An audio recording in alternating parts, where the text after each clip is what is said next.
the fate. This is the way. Truth is, I am Iron Man. Tells me when you're relentless. Hello, critics, non-critics, and friends. Welcome to the Film Optix podcast, where we take a glance into blockbusters, indie films, and everything in between. I'm your host, Christian, and today I'm writing solo as I review 3,000 Years of Longing. This is our first Blu-ray home entertainment review here on the show. I'm very, very excited to dig deep into this film. And just to let you guys know that this film will be available to purchase for home entertainment on Tuesday, November 15th, which by the time you're listening to this, it should be out at your local Best Buy, out on Amazon, your local retail store. So go crazy. You don't have to wait super long, which is really, really awesome. And I wanted to thank Warner Brothers for sending me a review copy for the purpose of this episode. And before we begin today's episode, you can listen to our podcast on podcast platforms around the internet. That includes Apple Podcasts, Spotify, Google Podcasts, and more. And if you are a new or seasoned listener to the show, we would love to hear from you guys. Follow us on Instagram and follow us on Twitter at Film Optix. That is Optix with an X, or you can email us at filmoptix@gmail.com for any movie related questions. So the way that this review is going to go down, because like I said, this is my first Blu-ray review that I'm ever doing here on the show. And I hope you guys like it. We plan on doing more throughout the end of this year and the beginning of next year. But the way how I'm going to break this down for you guys is that I'm going to get into my initial reactions of the film as a whole. And then we're going to get into some sound and picture / special features for you guys of what is on this Blu-ray itself. And then I'll kind of just close on out with my final thoughts of the film and the overall package and let you guys know if this is something that is worth adding to your Blu-ray collection, because I myself am a huge physical media collector. I guess it's just the 90s kid in me having that tangible product, which makes it all the more worthwhile, makes you feel like you actually own something, even though you technically don't, if you want to get into the, into the weeds there and the nitty gritty, but we're not going to focus on that here today. So without further ado, we'll be right back after this introduction to 3,000 Years of Longing. You mock me. 3 wishes, perfectly simple and theoretically safe. I was imprisoned by Solomon precisely because I cried out my heart's desire. Only by granting you yours may I earn my release. Yes, well, I appreciate the symmetry, but the thing is this. I cannot for the life of me summon up 1 eligible wish, and you're asking me for 3. Is there any life in you? Are you even alive? In some cultures, absence of desire means enlightenment. Then you are a pious fool. If I'm content, why tempt fate? And you're a coward. Don't goad me. There is no human, no angel, no Djinn that wouldn't grasp at the chance to fulfill their deepest longings, and I am saddled with the one who claims to want nothing at all. Alethea Binney, you are a liar. I am beginning to wish we'd never met. No, don't say that! And we are back. You just heard an introduction for the film 3,000 Years of Longing. Again, this is our very first Blu-ray review here on the podcast. I'm very excited to dive into the home media space here for all of our amazing listeners out there.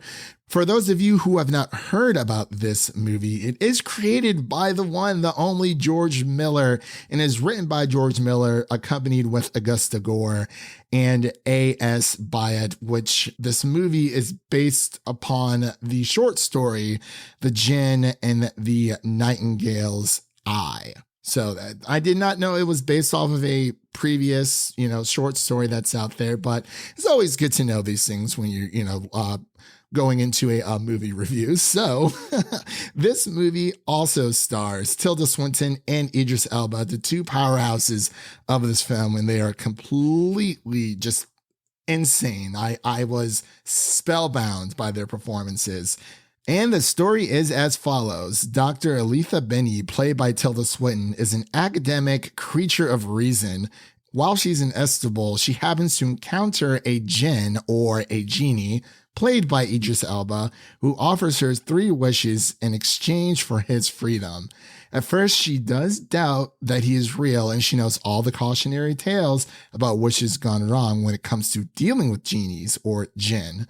But the Djinn in this case pleads his own case, and eventually she is beguiled and makes a wish that surprises them both. So, as I said before, I'm going to get into my initial reactions here of the film really quick, just so you guys can understand my thoughts of it, because, I did have to watch it in order to give you guys the tea here on whether or not this is something that you should think about picking up and adding to your physical collection at home. But as far as my initial reactions go, I did not think it was all that great. I know a few of my other friends who watched it who absolutely loved it, but unfortunately, I do not think that this was a great follow-up to George Miller's Mad Max Fury Road. If you've not seen Mad Max Fury Road, I highly recommend it to anyone out there who loves the action adventure genre. It's just full of life and the lore goes so deep.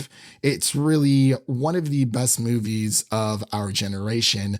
But as far as 3,000 Years of Longing, when I was checking out this movie, I really felt as though Tilda Swinton and Idris Elba did share intimate thoughts together, because I think they are some of the best parts of this movie. There are other supporting actors and actresses within this movie that's helped push the story along a little bit further, but Tilda Swinton and Idris Elba are the main 2 power plays of this film. And I enjoyed their thoughts when it came to the nature of storytelling, love, and desire. And like I said before, I believe this is when the movie is at its best, but unfortunately, I felt like the pacing of the movie felt flat. It was very, very off. And I constantly checked the runtime to see when it was going to end, because let me tell you, I feel like this movie took me about 3,000 years to get through altogether, unfortunately. But I do enjoy how this is a different spin on the traditional genie story that we have come to know and love. And it's very by the numbers in some parts, but there are a lot of twists and turns that I was not expecting. But overall, I did enjoy the ride of this movie, but it felt like, this took a little bit too long to get through altogether. But it feels as if this film is trying to be smarter than what it is, because it does tackle a lot of themes when it comes to loneliness and the longing for companionship. Those parts of the movie is something that I enjoyed myself. I loved how they tried to tackle those themes, but again, it just took just a little bit too long to get to those themes and those realizations that these characters come to towards the end of the movie. But as far as my initial reactions goes, that's pretty much all I have to say on the movie. I do not want to give out any spoiler details. Again, like I said, this movie will be available to purchase on November 15th of this year, 2022. Again, it should be out by the time that you guys are listening to this review. So skedaddle onto your own Walmart or your Best Buys or your Targets and pick this up if this is something that you really enjoy. But as far as the sound, picture, and special features goes, I did watch this movie on my OLED TV, which is a LG C1. And I gotta say that the combination of the psychedelic imagery was very, very fantastic. It was stimulating and it looked great on my television. From a person who enjoys the highest quality of audio and video, even though I was watching a standard Blu-ray, 1080p Blu-ray of this film, the images of this world are just fantastic. And at times I feel like the CGI is on par with some of the top tier Marvel films out there. And there's also a lot of flashback story sequences that had a daydream type quality to them that really captivated and stunned me as a viewer. And like I said before, even though this is a standard Blu-ray, threw this on my PlayStation 5, which plays 4K and standard Blu-ray players, the visuals were crystal clear. And I was very, very impressed with how everything looked so vibrant. You know, the color grading didn't look as washed out as some Blu-rays tend to do. It feels as if the Blu-ray has kept the raw quality intact on this disc. As far as the audio options for this movie, they are pretty standard. The Blu-ray offers Dolby Atmos True HD, as well as English descriptive audio and video options for the deaf and or hard of hearing. And unfortunately, I was actually looking forward to this, but there are no special features on this disc, which disappointed me. This seems to be a run-of-the-mill basic Blu-ray package, but I would have liked to learn more about how this film was made and how it delved deeper into the themes of this film, what George Miller was thinking about when he wanted to adapt these short stories into a hour and 48-minute runtime movie. But unfortunately, the Blu-ray is lacking a lot of special features when it comes to this movie. It seems as if this is just a easy print to, home video. There are a lot of options. There are a lot of Blu-rays nowadays that are just quick to print to straight to DVD. This movie also is available in a 4K UHD. So like I said before, when it came to the visuals, if they look stunning on a 1080p standard Blu-ray disc, it's going to look fantastic on a 4K UHD disc for sure, especially if you're rocking an LG OLED C1 like me or something similar.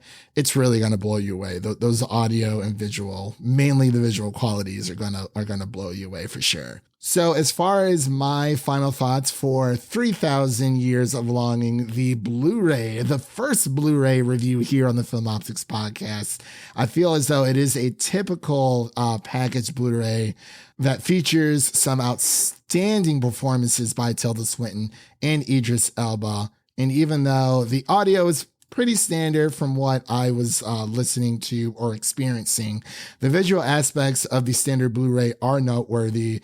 And again, unfortunately, there are no special features included on this disc, which is a bit of a bummer. As for the story and the idea of George Miller diving into the ideologies and the impact of folklore within this film is very, very intriguing, but it is a bit of a letdown when it comes to the story. Again, I just felt like the pacing was off. It wasn't the runtime itself. Like an hour and 48 minutes is a very standard runtime for a film. But when it comes to the pacing of the movie itself, unfortunately, when the pacing is off, it can cause the movie to drag on in certain parts. I felt as though there were multiple endings to this movie, and I think that is something that did not sit well with me. But as for the price, I'd say it's a very reasonable asking price for around $25 US when it comes to the standard Blu-ray. And I believe when I saw on Best Buy's website, I believe the UHD was running between $30 and $25 as well. So as far as if you should buy this or not, I can't necessarily say yes and or no, but I believe it really comes down to whether you enjoy this film so much that you wanted to include it into your home entertainment collection. Like I said before, a very standard Blu-ray package, doesn't come with any special features, but if it is a movie that you enjoy, I believe that it is something that you should pick up while you can, because, we got Black Friday coming around the corner, a lot of holiday shopping. So maybe this is something you can buy for yourself or for a loved one or a significant other or your mother, your brother, whoever it may be. So that concludes my first Blu-ray review of 3,000 Years of Longing here on the Film Optix podcast. Please let me know how I did on this, because I would love to do more in the future. Maybe a few far in between, because we are running on a pretty busy schedule now. When it comes to movies and TV shows, they never seem to stop. The reviews just keep coming and coming. But let me know how I did on this by either messaging us on Instagram or following us on Twitter at Film Optix. As of right now, we're running into a few issues with our Film Optix account, so you may not be able to find us on there right now, but you can actually just email us at filmoptix@gmail.com to let us know if you have any questions, comments, concerns about this Blu-ray release, or just let me know how I did on it. So yeah, thank you very much, everyone, for listening to this. And again, thank you to Warner Brothers for sending me a review copy so I can let you guys know the tea, whether or not to pick up this Blu-ray or not. It was very, very kind of them. But with all that said, really quick, want to let you guys know what's coming up on our podcast for you to look forward to. As of right now, we have our Black Panther Wakanda Forever review that is up on podcast platforms around the internet, as well as our Causeway review and our Smile review, which is that movie still gives me the creeps just thinking about it. And what's on deck for you guys to look forward to for the rest of the month of November, we have our The Menu review that we'll be dropping later on next week, as well as our Willow episode 1 through 3 review, which will be dropping on November 30th, as well as our Glass Onion, A Knives Out story. So those are just a few shows and films for you to look forward to when it comes to us covering that for the podcast itself. And if you've liked what you heard on today's episode, please subscribe to our podcast on your favorite podcast platform of choice, and make sure to share an episode of our podcast with a friend, whether it be your mother, your brother, or your significant other.